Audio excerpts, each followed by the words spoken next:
बच्चों, हम क्लास 12 की गणित का अध्याय 12 रेखिक प्रोग्रामन लीनियर प्रोग्रामिंग का अध्ययन कर रहे हैं। पिछले सेशन में हमने प्रश्नावली 12 विविध प्रश्नावली के प्रश्न संख्या 8 और 9 को हल किया है। बच्चों, आज के इस सेशन में हम विविध प्रश्नावली 12 के प्रश्न संख्या 10 को हल करते हैं। तो आइए देखते हैं क्वेश्चन 10, देखिएगा।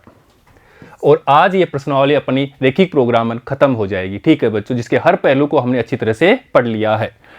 एक खिलौना कंपनी ए और बी दो प्रकार की गुड़ियों का निर्माण करती है। मार्केट परीक्षणों तथा उपलब्ध संसाधनों से संकेत मिलता है कि सम्मिलित उत्पादन स्तर प्रति सप्ताह 1200 गुड़ियों से अधिक नहीं होना चाहिए। 1200 से कम हो सकती है, ज़्यादा नहीं। ये ध्यान रखना। x प्लस वाई अर्थात अपन मानेंगे ना, यहाँ पे ए प्रकार की गुड़ियों की संख्या x है और बी प्रकार की गुड़ियों की संख्या को y मानेंगे। वो क्या हो सकती है? 1200 से कम हो सकती है, पर 1200 से ज़्यादा नहीं हो सकती। क्यों नहीं हो सकती? क्योंकि यहाँ पे दिया हुआ है। इसी प्रकार और बी प्रकार की गुड़ियों की अधिक से अधिक, यहां पे देखना, अधिक से अधिक मांग ए प्रकार की गुड़ियों की आदि है। थोड़ा सा यहां पे घुमाया है, पर इस प्रकार के क्वेश्चन भी अपन कर चुके हैं और यहां पे भी करेंगे और समझेंगे। इसके अतिरिक्त ए प्रकार की गुड़ियों का उत्पादन स्तर दूसरे प्रकार की गुड़ियों के उत्पादन स्तर से 3 गुने से 60 नग अधिक हैं। यदि कंपनी ए और बी प्रत्येक गुड़ियों पर क्रमशः 12 रुपए और 16 रुपए प्रति गुड़ियों पर यह क्या करता है? लाभ कमाता है। तो लाभ का अधिकतमकरण करना है और करने के लिए प्रत्येक के कितने नगों की हमें क्या लेना है? साप्ताहिक उत्पादन करना है, यह हमें पता करना है। तो देखो बच्चों, हल कर देते हैं इसको। और बहुत ही इंटरेस्टिंग और मजेदार क्वेश्चन है। कैसे है वो देखिएगा। माना साप्ताहिक उत्पादन ए प्रकार के गुड़ियों का उत्पादन एक्स व बी प्रकार के गुड़ियों का उत्पादन y होता है। ये साप्ताहिक उत्पादन है। ए प्रकार की गुड़ियों का x है और बी प्रकार की गुड़ियों का y है, ये हमने मान लिया। अब कह रहा है, प्रश्नानुसार हमें कह रहा है, और वो हमारा व्यवरोध प्राप्त हो जाएगा कि इन दोनों का उत्पादन 1200 से अधिक नहीं हो सकता। अर्थात यहां पे बात करेंगे x प्लस वाई, इनका उत्पादन ए प्रकार के और बी प्रकार के उत्पादन कितने से? 1200 से ज्यादा नहीं हो सकता, उससे कम हो सकता है। अर्थात लेस देन इक्वल टू 1200। अब अपन बात करते हैं आगे। फिर आगे कह रहा है, यहां पे देखो बच्चों, समझने वाली बात यही है। आगे हमें कह रहा है कि बी प्रकार की गुड़ियों की अधिक से अधिक ए प्रकार की गुड़ियों की आदि है। तो यहां पे कहने का मतलब क्या है? ये है अपनी ए प्रकार की गुड़ियों जिनको हमने x लिया है, ये अपने पास बी प्रकार की गुड़ियां है, ये हमने y लिया है।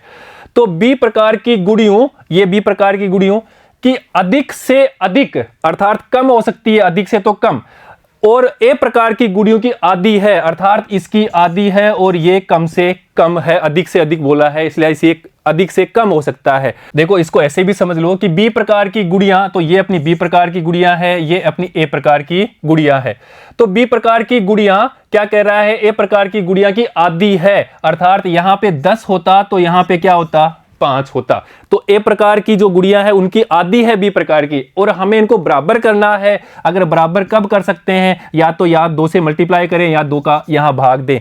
तो अब वही चीज हमने यहां पे किया है, जो यहां पे लिखा था कि बी प्रकार की गुड़ियों की अधिक से अधिक, अर्थात ये अधिक से अधिक हो तो कम हो सकती है ये वाली, ये बोल, इसलिए हमने ये किया, पहले बराबर के लिए किया। तो अधिक से ए प्रकार की गुड़ियों की क्या है? आदि है। अर्थात ये आदि है और ये क्या थी? 10 थी, तो ये इसकी आदि है, तो बराबर करने के लिए हमें जहां आदि है वहां क्या करना है, हमें 2 का भाग देना है, तभी ये क्या हो जाए, इक्वल होगी, तभी इनमें झगड़ा नहीं होगा, जो अपन बात कर चुके हैं ज्ञानचंद की और ध्यानचंद की। तो इस प्रकार से अपन यहां पे ये सिस्टम लिया है। तो ये अपना क्या हो गया, एक व्यवरोध प्राप्त हो गया। तो यहां पे लिखेंगे दूसरा व्यवरोध y less than equal to x/2। अब देखो तीसरा भी इंपॉर्टेंट है व्यवरोध, और उसके लिए हमें फिर पढ़ना पड़ेगा यहां पे, और यहां भी हमें दे रखा है, ये देखिए यहां फिर पढ़ो कि यहां से आगे है ए प्रकार की गुणियों का उत्पादन स्तर, ए प्रकार की गुणियों का उत्पादन स्तर ये x, दूसरे प्रकार की गुणियों के उत्पादन स्तर से 3 गुने से, अर्थात दूसरे प्रकार की, ये अपना ए प्रकार की उत्पादन स्तर है, और दूसरे प्रकार अर्थात उत्पादन स्तर से 3 गुणे से, ये 3 गुणे से दूसरे प्रकार का 600 अधिक है। और बच्चों इसको भी अपन बराबर करेंगे तो यहां पे तभी है इसको बराबर कर पाएंगे, और यहां पे भी क्या है, अधिक नग नहीं होना चाहिए, तो यहां पे भी क्या है, इससे कम हो सकता है, अर्थात x less then 3y plus 600। तो दूसरा हमारा व्यवरोध प्राप्त हो जाएगा। यहां से देखिए x less than equal to 3y plus 600 क्यों किया, इसको दोबारा देख सकते हैं आप, दोबारा यहां से समझिए। इसके अतिरिक्त कह रहा है ए प्रकार की गुणियों का उत्पादन, ए प्रकार की गुणियों का उत्पादन दूसरे प्रकार की गुणियों के उत्पादन से, दूसरे प्रकार की कौन सी है y, उसके 3 गुणे से 600 क्या है, अधिक है, तब अपन के क्या होगा, तब ये बराबर होगा। और ये से क्या अधिक हो सकता है, क्या लिखा हुआ है, इसीलिए अपन क्या अधिक से अधिक इतना है तो उससे कम ले सकते हैं, ज्यादा नहीं ले सकते, 600 से अधिक है, तो इसलिए अपन x less then 3y plus 600 लिया अपना नेक्स्ट व्यवरोध। और देखो बच्चों ऋणोत्तर व्यवरोध वो अपन जानते हैं x greater than equal to 0 और y greater than equal to 0 होगा। तो इस प्रकार से हमें यहां पे 4 असमीकाएं मिल गई। इन चारों असमीकाओं से अपन समीकरण बदल लेते हैं, उसके बाद में रेखाएं खींचेंगे, हल क्षेत्र ले लेंगे। तो बच्चों यहां से अपन लेते हैं असमीकाओं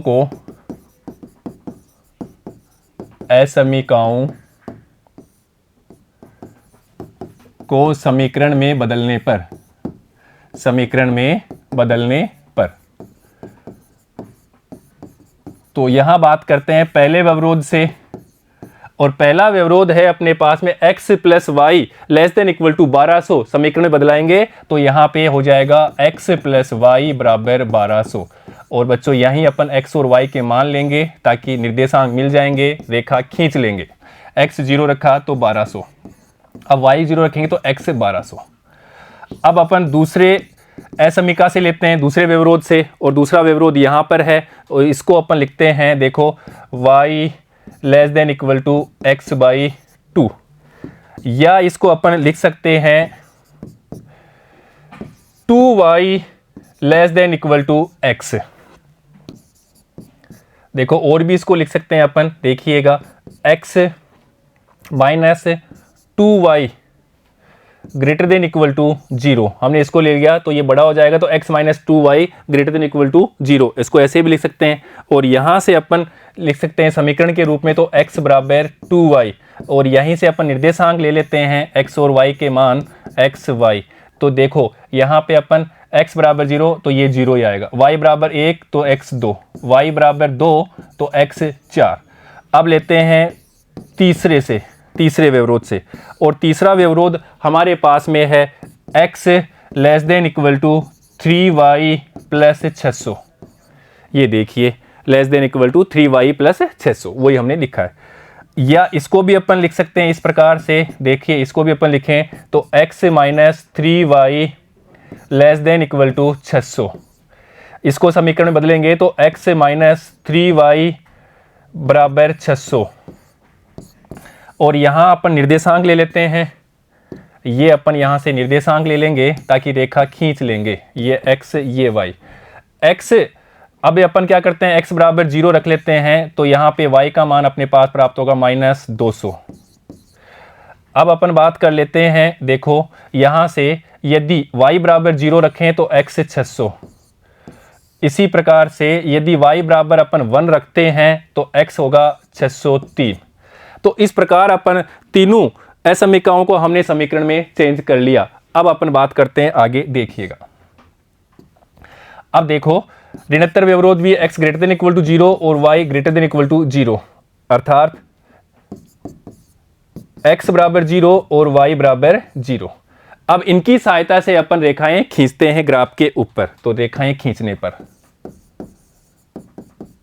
रेखाएं खींचने पर, और उसके लिए अपन लेते हैं xx yx, ये ले लिया हमने xx और yx। xx ये अपना yx मूल बिंदु 0 0 जिसके निर्देशांक है। अब अपन यहां से बात करते हैं, यहां से बात कर लेते हैं। पहले ये मान लेते हैं जो रेखा प्राप्त होगी L1 है और जिसके निर्देशांक यहां पे है, तो ये लिखते हैं L1 रेखा 0 1200 और 1200 0। तो मान लेते हैं यहां पे अपने पास आएगा 0 1200 और ऐसे यहां मान लेते हैं 1200 0, और इन दोनों को अपन मिला देते हैं तो ये अपने पास में रेखा मिल गई L1 रेखा। ये हमारी L1 रेखा है और इसके निर्देशांक है, यहां से लेंगे इसके समीकरण। तो x प्लस वाई बराबर 1200। अब लेते हैं अपन L2 रेखा। L2 रेखा के निर्देशांक यहां से लेंगे, ये अपनी L2 रेखा, ये अपनी L2 रेखा बन जाएगी। 0 0 मूल बिंदु जाएगी और 1 2, अर्थात 2 1 2 और फिर बाद में 4 2। तो यहाँ पे लिखेंगे 0 0, उसके बाद में 2 1, उसके बाद में 4 2, अर्थात ये जो रेखा जाएगी मूल बिंदु से जाएगी और इस प्रकार से ये रेखा प्राप्त हो जाएगी। ये अपने पास में प्राप्त हो गई L2 रेखा, L2। और इसका समीकरण यहां से लिखते हैं x बराबर 2y। अब अपन लेते हैं L3 रेखा और L3 रेखा के निर्देशांक अपन यहां से ले लेंगे, ये अपने पास में L3 रेखा हो जाएगी।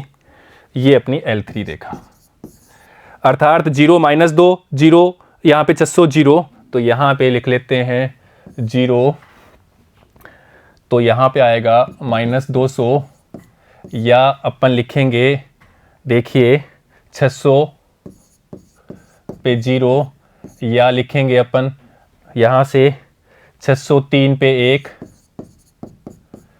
तो मान लेते हैं यहाँ पे 0 होगा और ये माइनस में आ जाएगा, तो ये हो गया 0 -200।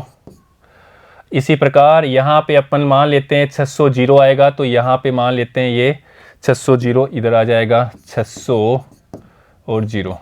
इसी प्रकार यहाँ पे इस प्रकार आएगा ये, तो यहाँ जो रेखा प्राप्त होगी वो इस प्रकार से जाएगी। ये मान लेते हैं यहाँ जो प्राप्त होने वाली रेखा ऐसे चली जाएगी, 200 यहाँ पे जाएगा तो ये चली जाएगी, ये 200 अपना हो जाएगा।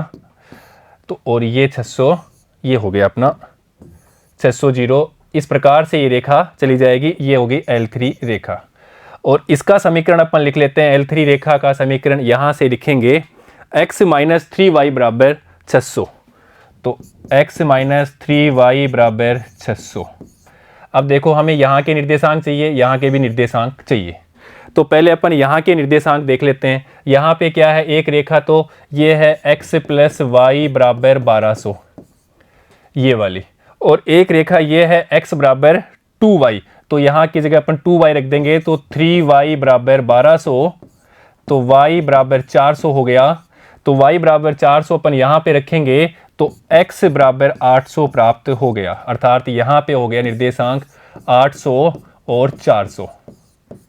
अब अपन इसकी बात करते हैं, यहाँ के क्या निर्देशांक होंगे।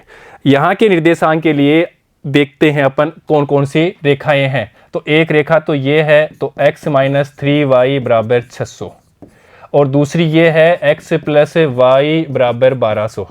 दोनों को अपन घटा देते हैं, दोनों को घटा देते हैं, तो ये घटाने से ये कट गया, और यहाँ पे तो -4y इज इक्वल टू -600। तो यहाँ पे अपने पास में ये माइनस माइनस कैंसिल हो गया।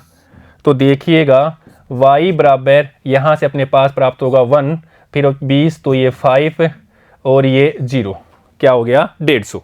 150 हो गया तो यहाँ पे रख देंगे बच्चों, यहाँ पे रख देंगे y का 150, तो x का मान देखो 150 रखा तो ये प्राप्त हो जाएगा 1050।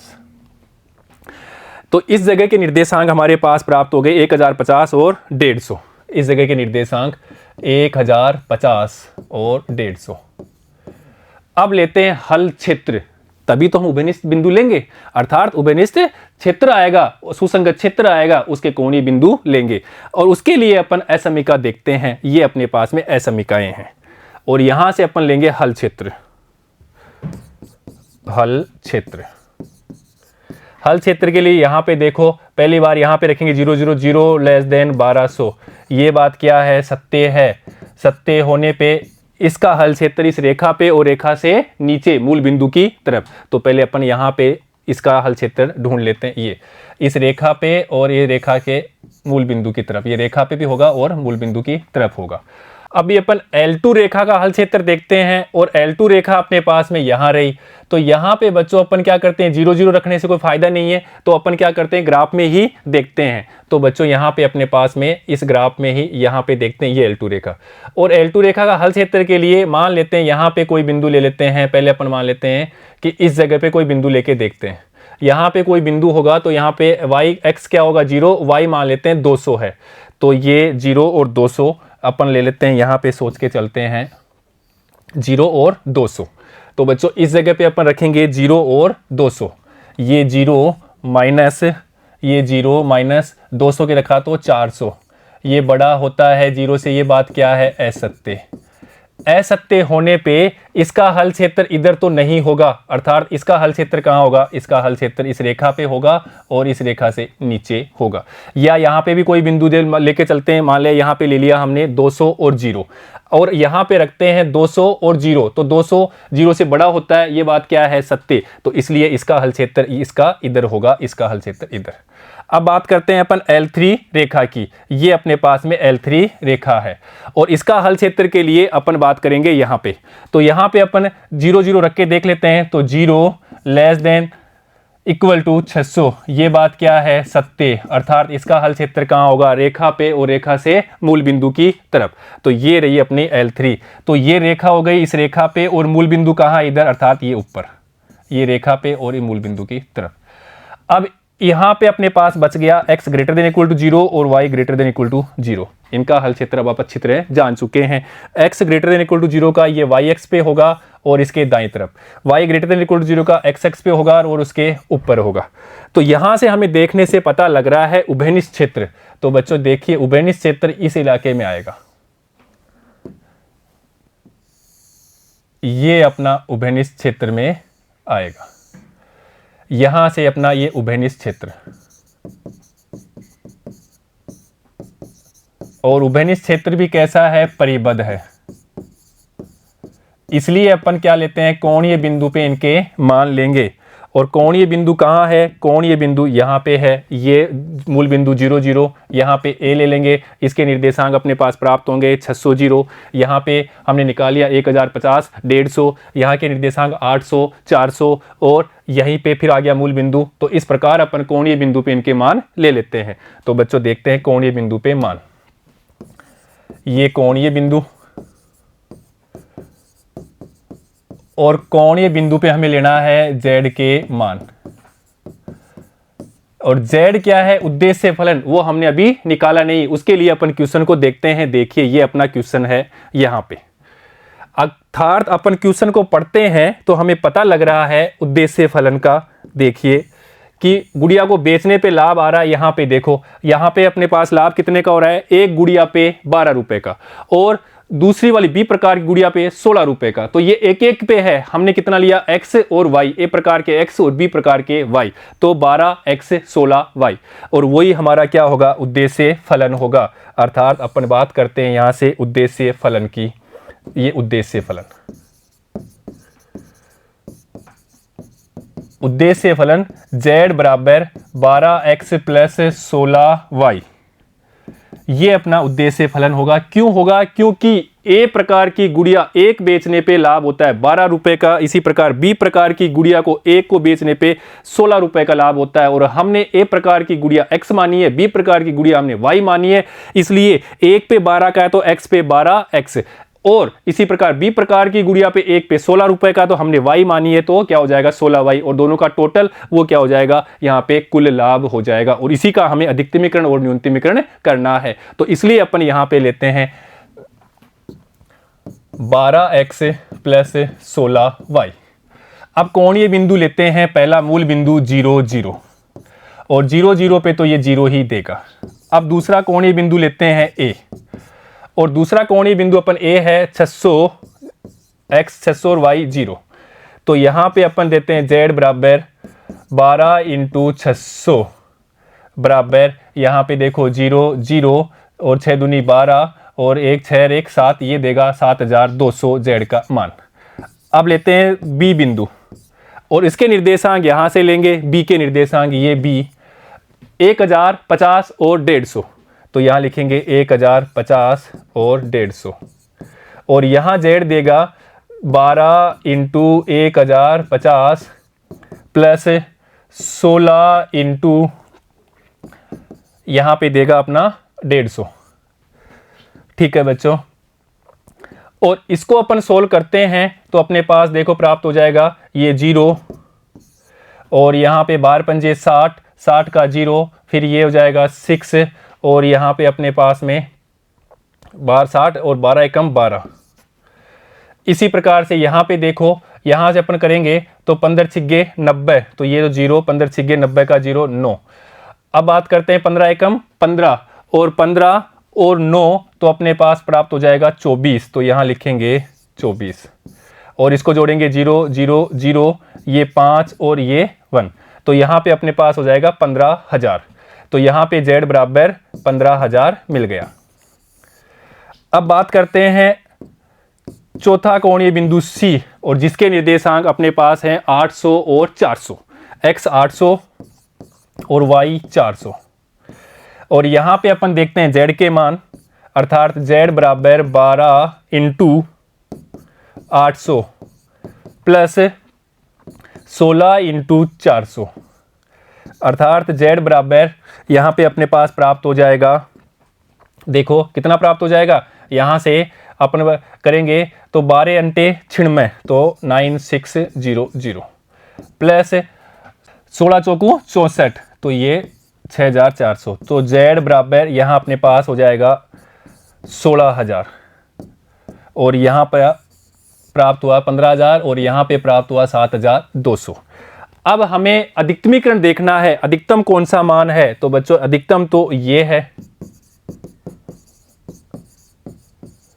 और न्यूनतम हमारा ये है। अब क्वेश्चन में हमें क्या पूछा है उसी हिसाब से अपन देखते हैं कि क्वेश्चन में हमें क्या दिया है, अर्थात यहाँ पे कितनी कितनी गुड़िया का उत्पाद करें, कितनी, ताकि उसको अधिकतम लाभ हो जाए। अधिकतमीकरण करना है तो अधिकतमीकरण के लिए हमने देखा कितना लाभ मिलेगा, उसको मिलेगा 16,000 रुपए का लाभ। कब मिलेगा, जब वो यहाँ पे देखिए, अर्थात 800 और 400 पर z क्या देता है 16,000, या अपन कह सकते हैं कि x हमने लिया था, x 800 है, और वो लिया था हमने a प्रकार के गुणियों की संख्या, वो हमें कितनी बनानी चाहिए, वो बनानी चाहिए 800। इसी प्रकार y हमने लिया था b प्रकार के गुणियों की संख्या, वो कितनी लेनी चाहिए 400, ये है b प्रकार के गुणियों की संख्या।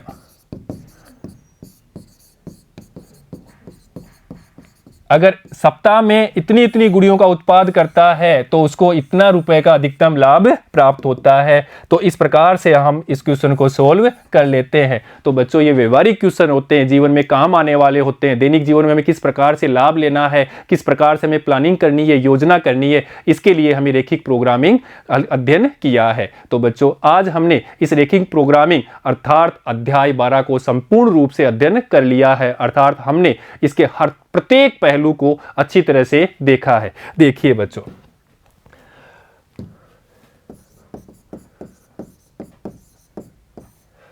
हमने देखा रेखिक प्रोग्रामन, अर्थात गणितीय संबंध किसमें हो, गणितीय संबंध हो रेखिक में, अर्थात एक्स वाई जो चर लिए थे उसकी घात क्या होगी, एक एक होगी। और प्रोग्रामिंग के लिए जो हमने बात की थी कि क्रिया योजना, कि इस प्रकार से हमें प्लानिंग करनी है, क्रिया योजना, और वही हमने प्रत्येक क्वेश्चन में किया है कि किस प्रकार अपन प्लानिंग करते हैं ताकि हमें अधिकतम लाभ हो या न्यूनतम किराया किसी प्रकार का हो, वो सब हमने इस प्रकार यहाँ पे देखा है। तो बच्चों सबसे पहले हमने देखा उद्देश्य फलन, अर्थात इसी को हमें क्या करना है, अधिकतमीकरण और न्यूनतमीकरण करना, ax प्लस बी वाई रूप में लिया था, इसी को हमें अधिकतमीकरण और न्यूनतमीकरण करना होता है, जहां पे a और b क्या है, अचर है, और x और y क्या है, वेरिएबल है, चर राशियां होती है। और उसके बाद में हमने देखा प्रश्नावली 12.1, और 12.1 में तो हमें गणितीय सूत्रीकरण के रूप में हमें अर्थात व्यवरोध और उद्देश्य फलन दिए हुए थे, व्यवरोध व उद्देश्य फलन ये हमें दिए हुए थे, दिए गए थे, और इनकी सहायता से अपन क्वेश्चन को सोल्व कर लेते हैं। तो सबसे पहले तो हम उद्देश्य फलन को देखते हैं, उद्देश्य फलन, उसके बाद में अपन व्यवरोध लेते हैं, जो हमें कंडीशन दी है उन कंडीशनों को अपन व्यवरोध के रूप में लिखेंगे, असमीकाओं के रूप में, और इनको ही बोलते हैं असमीका। और उसके बाद में अपन ऋणोत्तर व्यवरोध भी लेते हैं,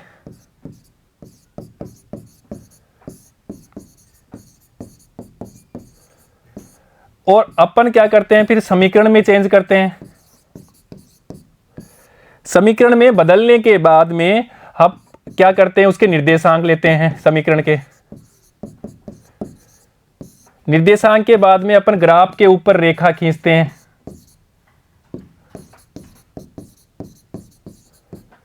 रेखाएं खींचने के बाद में हम असमीका का हल क्षेत्र लेते हैं,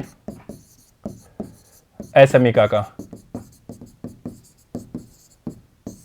और हल क्षेत्र में से अपन देखते हैं कि उभयनिष्ठ है क्या, उभयनिष्ठ है, और उभयनिष्ठ भी किस प्रकार का है वो अपन बात करते हैं, परिबद्ध और अपरिबद्ध, परिबद्ध हो या अपरिबद्ध। और परिबद्ध होता है तो इसका मान होता है कोणीय बिंदु पे ही वो अधिकतम और न्यूनतम मान देता है, कोणीय बिंदु पे। और यहां पे भी कोणीय बिंदु, पहले तो परिबद्ध क्या होता है, जो चारों तरफ से घिरा हो, जो वृत्त की आकृति हो। अपरिबद्ध का हो कि एक दिशा में या एक साइड में उसकी असीमित विस्तार हो, अर्थात वो बंद ना हो आकृति, वो क्या, अपरिबद्ध। यहां पे भी अपन कोणीय बिंदु लेते हैं, और यहां पे तो जो कोणीय बिंदु पे z का मान आएगा, z का मान वो अधिकतम होगा, मैक्सिमम आएगा या मिनिमम आएगा, वो ही हमें मिल जाएगा आंसर। परंतु यहां पे अपन z का मान लेंगे, वो अगर अधिकतम और या मिनिमम जो आएगा वो आंसर नहीं हो सकता और हो भी सकता है। तो ऐसी कंडीशन में अपन लेते हैं उद्देश्य फलन, मान लो ax प्लस बी वाई, और इस रूप में आ गया। अगर मान लो यहां पे निकाला कोणीय बिंदु अपरिबद्ध था और इसके बाद में हमने लिया मैक्सिमम मान m, तो हो सकता है इससे भी कोई बड़ा मान मिल जाए, इसलिए अपन इसको रखते हैं, इस उद्देश्य फलन को ग्रेटर देन इस m के। और अगर ये मिनिमम हो तो मिनिमम के लिए मानते हैं कि कोई यहां से जो मान प्राप्त होगा मिनिमम का मान, वो अपन मान लेते हैं m। तो हो सकता है कि उद्देश्य फलन ax प्लस बी वाई इससे भी छोटा हो, अर्थात ये छोटा हो इससे भी। और इनके द्वारा फिर अपन क्या करते हैं, समीकरण बनाते हैं, और इनके द्वारा अपन अर्धतल अर्थात वो उसका ग्राफ खींचते हैं। फिर इनका भी अपन समीकरण की बनाते हैं। समीकरण के बाद में रेखा खींचेंगे, रेखा खींचने के बाद में इसका हल क्षेत्र लेंगे, और हल क्षेत्र के बाद में अपन तुलना करते हैं, कंपेयर करेंगे किस किस से, सुसंगत क्षेत्र जो हमने यहां प्राप्त किया था, सुसंगत क्षेत्र का, प्लस इस रेखा का जो हल क्षेत्र है इसका हल क्षेत्र, और इनका कोई बिंदु साझा करता है, साझा आपस में, तो हल नहीं, और इनका कोई बिंदु साझा नहीं करता तो हल वही ही हल होगा जो हमने यहाँ पे प्राप्त किया था। ये स्मॉल एम या कैपिटल एम जो भी हमने कोणीय बिंदु पे ये मान प्राप्त किए थे वही इनके क्या होते हैं, हल प्राप्त होते हैं। तो बच्चों इस प्रकार ये अपने पूरी प्रोसेस से किस प्रकार स्टेप है कि हम रेखिक प्रोग्रामिंग प्रश्न को ओपन कैसे करते हैं, तो इस प्रकार से हम इस क्वेश्चन को सोल्व कर लेते हैं। तो 12.1 में तो हमने देखा कि हमें गणितीय सूत्रीकरण के रूप में क्वेश्चन मिला था, अर्थात उद्देश्य फलन और विरोध मिले हुए थे। और उसके बाद में हमने देखा 12.2 में हमें गणितीय सूत्रीकरण को हमें बनाना था, अर्थात हमें भाषा के रूप में अर्थात समस्या के रूप में हमें क्वेश्चन मिला था। तो पहले अपन एलपीपी तैयार करके उसके बाद में उसको गणितीय सूत्रीकरण करते हैं और उसके बाद में अपन इस रूप से उसको क्वेश्चन को सोल्व कर लेते हैं और जेड की अधिकतम और न्यूनतम मान निकाल लेते हैं। तो बच्चों इस प्रकार से हमने एलपीपी अर्थात रेखिक प्रोग्रामन को अच्छी तरह से अध्ययन कर लिया है। तो बच्चों ये इंपॉर्टेंट टॉपिक है। टॉपिक इसलिए इंपॉर्टेंट है क्योंकि इस टॉपिक से अपन जब हायर एजुकेशन करते हैं, यदि अपन बीएससी भी करते हैं या अपन एमबीए करते हैं या अपन बीई करते हैं, बीटेक करते हैं, अगर कुछ भी करते हैं तो रेखिक प्रोग्रामिंग का चैप्टर अर्थात एक बुक उसमें हायर एजुकेशन में इसकी स्टडी में काम में आती है। तो बच्चों अगर यहाँ हमारा बेसिक अच्छे से आता है तो हमें आगे किसी प्रकार की कोई समस्या नहीं आएगी। ठीक है बच्चों। तो बच्चों आज हमने इस सेशन में प्रश्नावली 12 विविध प्रश्नावली प्रश्न संख्या 10 को हल कर लिया है। इसके साथ ही हमने रेखिक प्रोग्रामन प्रश्नावली 12 का अध्ययन कर लिया है और उसका अध्ययन भी हमने अच्छी तरह से किया है। बच्चों ने सेशन में हम प्रश्नावली 13 प्रायिकता प्रोबेबिलिटी के बारे में अध्ययन करेंगे। वो भी बच्चों बहुत अच्छी प्रश्नावली है, उसको अपन अच्छी तरह से पढ़ेंगे। ठीक है बच्चों, धन्यवाद।